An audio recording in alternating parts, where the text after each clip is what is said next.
અમેરિકાના દાંપત્ય જીવનમાં અને ભારતના દાંપત્ય જીવનમાં ફેર શું? મેં કીધું જેટલો ઘીમાન ઘાસલેટમાં ફેર એટલો ફેરો. કઈ રીતે? મેં કીધું જો ભાઈ મને ન્યાની બહુ જોયું મેં, પણ ન્યા લગ્નની વ્યવસ્થામાં અહીંયા મેં કીધું આપણે જો 15-15 વાનાના લગ્ન લખાય, પેલા સંબંધ થાય, સંબંધ કર્યા પછી જેમ જેમ દીકરી મોટી થતી જાય એવી રીતે એના ઘરેણા દેતા જાય, એવા તહેવાર આવે ત્યારે અમુક કપડાં મોકલે, અને પછી જયારે ઉંમર લાયક થાય એટલે 15-15 વાનાના લગ્ન લેવાય, અને પાછા અંદર પ્રસંગ આવે, પીઠીનો પ્રસંગ, ઓલી બાજુ વરરાજ હોય તો પીઠી અને ફુલેકાનો પ્રસંગ, અને એમાંય જાડી જાનું જોડાય, અને એમ કહેવાય કે એ વડીલોની હાજરી હોય, મહાપુરુષોની હાજરી હોય, અને આ દેશનો બ્રાહ્મણ એમ કહેવાય કે વૈદિક શ્લોકોથી એ અગ્નિ પ્રગટાવી અને અગ્નિની સાક્ષીએ અને સપ્ત ઋષિની સાક્ષીએ એ આ 4 ફેરા ફેરવે. આ કેવો રિવાજ? મેં કીધું ન્યાય એવું કઈ છે ને? એને પપ્પાને ખબર ન હોય ક્યારે લગ્ન થઈ જાય.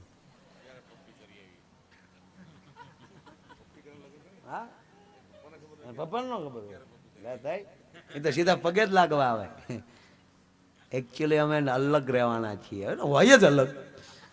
અને જે દેશમાં એવો કાયદો હોય કે 18 વર્ષ પછી છોકરી છોકરાને માવતરથી પૂછી ન શકાય તોય કેસ થાય, એ દેશમાં સંસ્કાર ન હોય સાહેબ.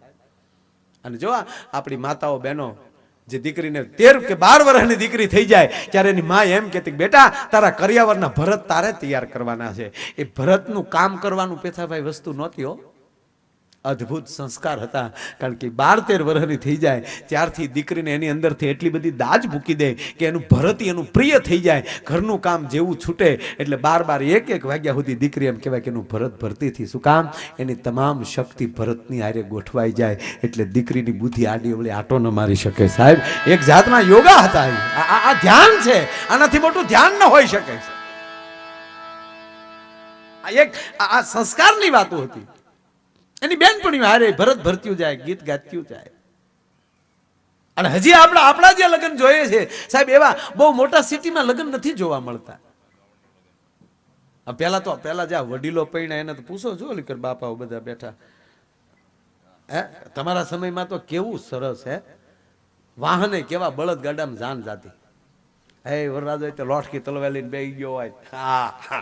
અને ગામડામાં પેલા ઉતારો આપ્યો હોય, ઉતારે વળી આમ જો ખુરશીયું નાખ્યું ભાઈ, ડબ્બા ઉપર રજાયું નાખ્યું હોય, આગળ 2 ડબ્બા મૂક્યા હોય, એની માથે હિંડોળાની ખાટ મૂકી દીધી હોય, એની માથે વળી ભરત મૂકી દીધા હોય, એની માથે નાના ભરતના રમકડા મૂકી દીધા હોય, વરરાજાની તલવાર ખીલે ટીંગાઈ ગઈ હોય, બાજુમાં અણવર બેસી ગયો હોય, ઉતારો હોય, ત્યાં ટોયલેટની વ્યવસ્થા ન હોય, એમાં વળી વરરાજાને અગાઉથી કહી દીધું હોય તારે મોઢે ભાર હોય, તારે બહુ બોલવાનું નહીં. એમાં વરરાજાને વળી ભાતના વાના ખાઈને બિચારાને પેટની થોડીક તકલીફ છી હોય, અને ત્યાં કઈ ટોયલેટ તો હોય નહીં. ઓલે પણ જે જગ્યાએ જાન ગઈ હોય ત્યાં વળી ડેલે ઉતારાને ડેલે બહાર ઢોલી બેસી ગયા હોય, ત્યાં ગરધણીએ કહી દીધું હોય વરરાજાની બધા માંડવે આવે ત્યારે જેવા વરરાજા ઊભા થાય અને ડેલા બહાર નીકળે એટલે મોઢ ઢોલ વગાડતા તારે ઠેઠ માંડવે લાવવાના, આવી વ્યવસ્થા થઈ ગઈ હોય. એમાં બિચારા વરરાજા હલવાય, અણવરને હળવળું કોણી મારે એટલે અણવર કે હું છે એટલે બસારો ઈશારો કરે ડબલો ડબલો ડબલો. એ વળી અણવર વળી ડબલાની વ્યવસ્થા કરે. અણવરે વળી ડબલું લીધું હોય, કાખમાં વળી તલવાર ભરાવી હોય, આગળ વળી અણવર ને વાહે વળી વરરાજા ઝમક આયા જતા હોય. એમાં ડેલે પોગે તો અહીંયા ઓલા ઢોલી બેઠા વાંસીતા ઉભા થઈ જાય, મને ડુબુક. એ તારો બાપ ક્યાં જાય એ તો જો હું મંડાણો ડબુક. આ લગ્નની વ્યવસ્થા.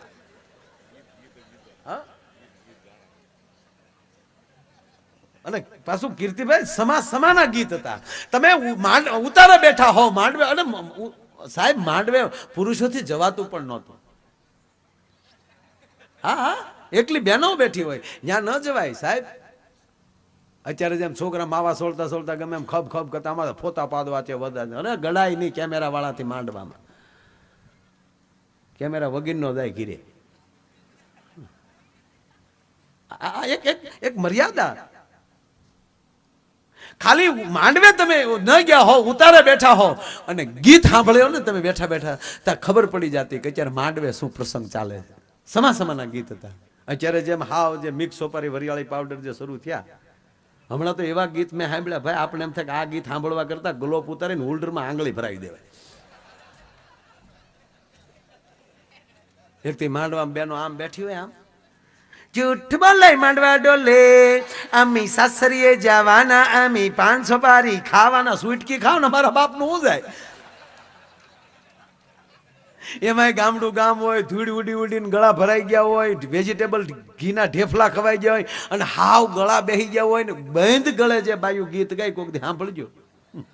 ગળા બેહી જાય જે ક્યાંય ક્યાંય ગીત ગાય, ફૂલાનો તે ગજારો ને ગજરામાં મોતી, મારા બેનને ખબર નહોતી આ ગામડાની ગોતી લે. ફૂલનો ગજરો ગજરામાં મોતી, મારા બેનને ખબર નહોતી કે આ ગામડાને, મારા ભાઈને ખબર નહોતી આ ગામડાને ગોતી.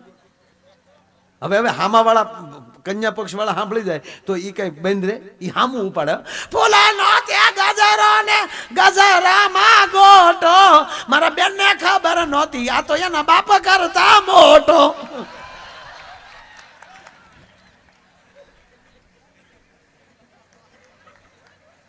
એટલે મેં કીધું કે અહીંયા આવી રીતે સંસ્કારના જે ગીત હોય છે એક આખા જુદા હોય સાહેબ. કેવા હોય? કોયલ બેઠી આંબલિયાની ડાલ, એ મારો મોરાલિયા બેઠો રે ગઢે કાગને એ ભાણરા.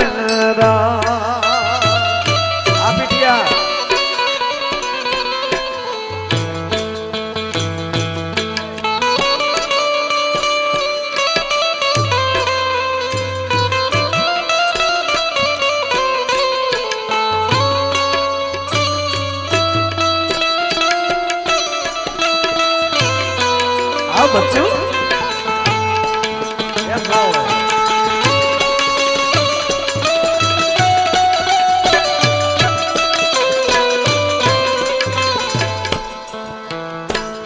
હે અંતરિયા વીરા, તમે કોયલ ને રે ઉડાડો આપણે દે.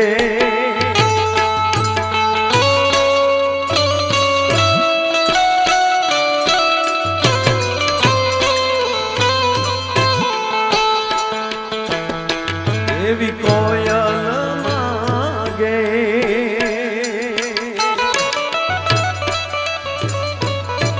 કોયલ માગે હારલાની જોડ, એવી કોયલ માગે હારલાની જોડ.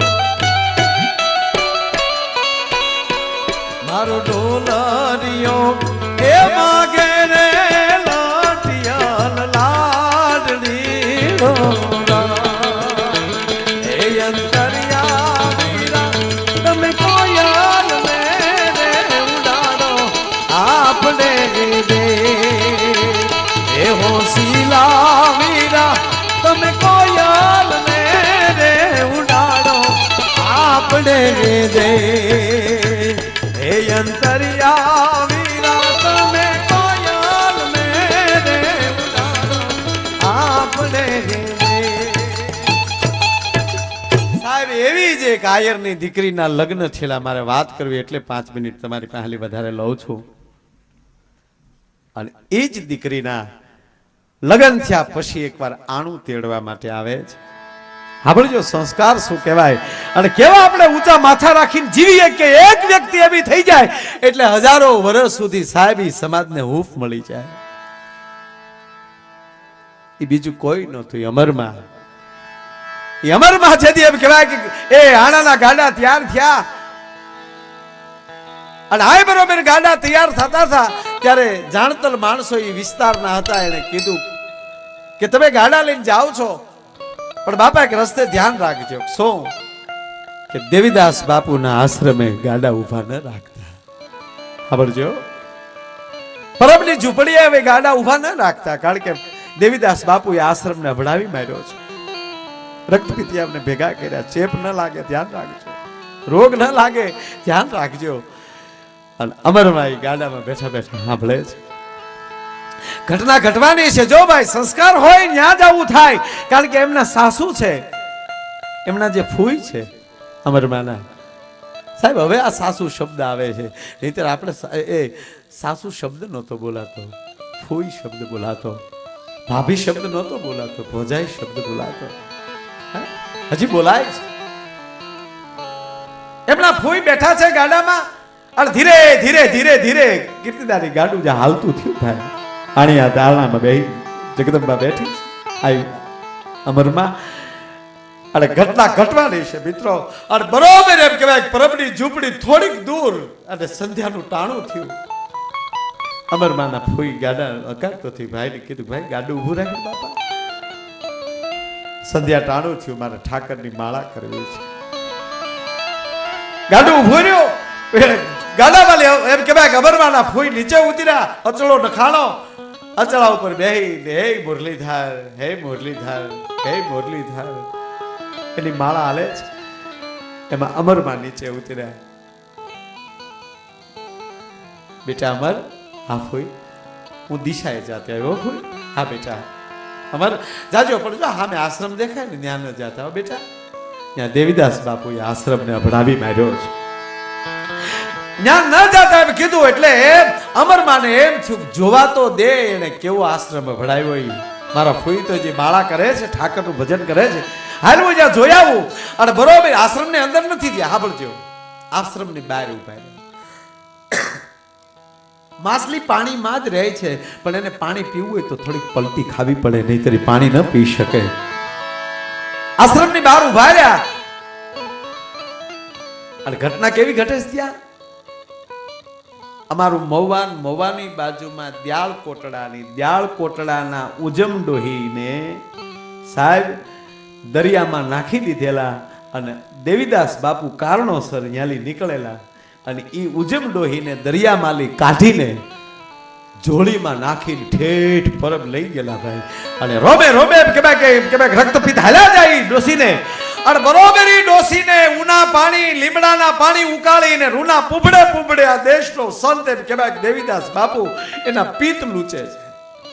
ડોસી રાડ્યું નાખે, રહેવા દે દેવલા, મને વેદના થાય દેવા, મને બહુ વેદના થાય, રહેવા દે મારા બાપ, મને રહેવા દે, મને મરવા દે દેવલા, મને મરવા દે. એટલે દેવીદાસ બાપુનું શું થયું કે આનું કઈક વાતવે ચડે. અમરમાં નજર જોવે છે, કાનો કાન સાંભળે છે. એટલે દેવીદાસ બાપુને થયું કે આ બાઈને થોડીક આ ડોસીને બીજી વાતો એ ચડાવું ને તો એ થોડુંક એની પીડા ભૂલી જાય. એટલે દેવીદાસ બાપુ હવે પૂછે છે ને અમરમાં હવે સાંભળે છે આ વાત. ઉજમ ડોહીને દેવીદાસ બાપુ એટલું પૂછ્યું કે એમાં હું તને એટલું પૂછું કે તારા શરીરની આ જ હાલત હતી? ડોસીની વેદના વહી ગઈ સાહેબ. ભૂતકાળ યાદ આવ્યો. આપને પગે લાગીને બધાને કહું, જિંદગીમાં હરખું જીવવું હોય તો ભૂતકાળના દુઃખને જિંદગીમાં યાદ ન કરતા ભૂતકાળમાં જ્યાં જ્યાં સુખ મળ્યું હોય એને યાદ કરજો, એટલે બહુ તકલીફ નહીં પડે. ભૂતકાળમાં તમને કોણે હેરાન કર્યા એને કોઈ દી યાદ ન કરતા ભૂતકાળમાં તમને કોણે કોણે સહેજે મદદ કરી એનો આભાર માની લેજો. મનોમયની જો પ્રગતિ કરવી હોય તો ભલા માણે. આજે એને કહે છે કે હે માં, હે ડોહી, હે ઉજમમાં, તારા દેહના શરીરના આ જ હાલ હતા. અને તેથી ઉજમ ડોહીનો રોગ એમ કહેવાય પીડા હતી વહી ગઈ. અને એટલું કીધું કે દેવલા, હું દ્યાળની બજારમાં જેથી પરણીને આવી તેથી મારું એવું જોબન હતું. અને પાણીની હેલ ભરીને હું બજારમાં હાલી જતી હોઉં તો ભલભલા મર્દોની નજર મારી પગની પાણીએ લાગી જતી. એવી તો દેવા મારી હાલ હતી, એવું મારું જોબન હતું. પણ મારા કર્મની કસડાઈ દેવલા, આ મને પીડા થઈ, મને પિત્ત નીકળ્યું અને મારી પ્રજા મને દરિયે ધકેલી ગઈ. પીડા ઓછી થઈ ને એટલે મારા ઘર સાંભળે. ઉજમ ડોહીના દીકરો નામ કેદાર. અને પછી દેવીદાસ બાપુને કહે છે, દેવલા મને મારા કેદારિયા પાસે લઈ જા ને, મારા દીકરાનો દીકરો મને બહુ યાદ કરે છે. મને ઓરડામાં પૂરી દેતા, મને મારો દીકરો ખાવાનું નહોતું આપતો. અને બધા વ્યા જાય જ્યારે મારો કેદારિયો બારણાની બેબડ માલી મને રોટલી અંબાવી દેતો હતો. એ કેદારિયા પાસે મને લઈ જાને મેઘાણીને વાંચ્યો મિત્રો. દેવીદાસ બાપુ બોલે છે કે હે આમ પુરુષોના પાપ ધોનારી જનેતા, મને તારો કેદારીઓ નહીં માન, હું તારો કેદાર છું. સાહેબ આ દેશનો સંત જેનો દીકરો ન હોય એનો દીકરો થઈ જાય. આ એટલું જ કીધું કે મને તારો કેદારીઓ નહીં માન ને અમરમાન જોયું હાય હાય. પોતાના શરીર ઉપર કીર્તિ ભાવ જોયું હો અમરમાન. આજ મારું જોબન હિલળે ચડ્યું એટલે ગાડા તેડવા આવ્યા. આજ મને એટલા ગાડા તેડવા આવતા હોય, આજ સમાજ મારું એટલું ધ્યાન રાખતું હોય તો મારું શરીર રૂપાળું છે, પણ જેથી કદાચ આવું થાય અને પછી પરિવાર દરિયે નાખ્યા આવે ને પછી દેવીદાસ બાપુ જોડીમાં નાખીને અહીંયા લાવે ને અહીંયા રહેવું, એની કરતા આનું આ શરીર ભક્તિમાં મૂકી દેવામાં શું વાંધો છે સાહેબ.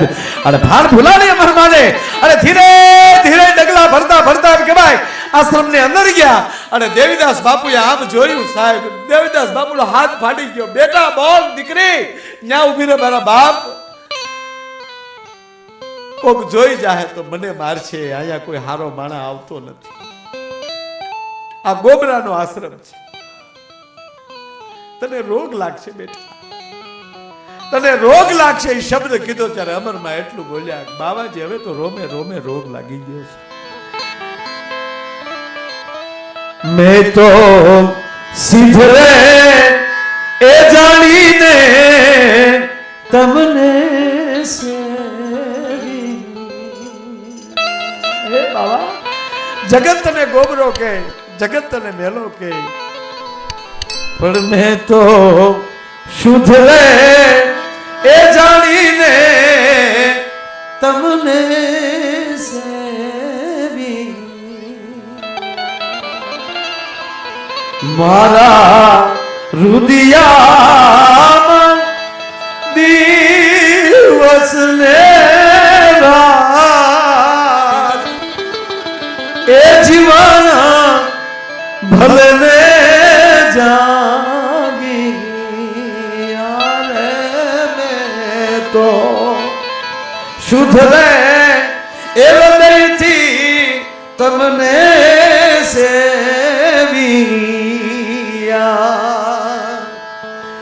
મેં તને શુદ્ધ જાણીને સમજ્યો છે બાબાજી.